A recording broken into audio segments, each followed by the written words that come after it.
అందరికీ నమస్కారం. కోటా శ్రీనివాసరావు గారు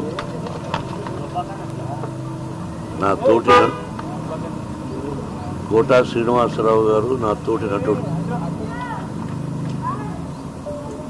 ఆయన అకాల మరణం చెందిన రోజున నేను హైదరాబాద్లో లేను. దాదాపు ఒక 1000 మైళ్ళ దూరంలో ఉన్నాను. అది తెలిసి దిగ్భ్రాంతి చెందాను. అంటే కన్నప్ప సినిమా రిలీజ్ అయిన రోజున ఫోన్ చేసి,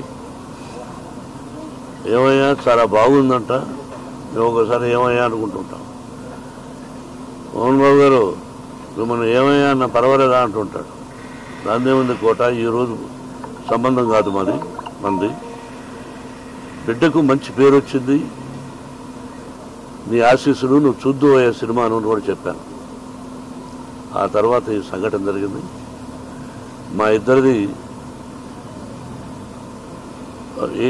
1987 సంవత్సరంలో వీరప్రతాప్ అనే సినిమాని నేను చేశాను, విఠలాచార్య గారి దర్శకత్వంలో.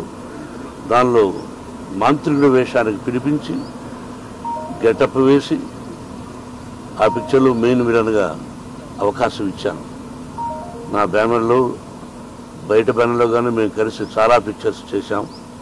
ఒక గొప్ప నటుడు, ఏ డైలాగునైనా అవలీలగా చెప్పగలడు. అటు విలన్ గాను, కామెడీ గాను, ఒక డిఫరెంట్ టైప్ ఆఫ్ మాడ్యులేషన్లో చెప్పగలిగిన మంచి నటుడు మన కోటా శ్రీనివాసరావు.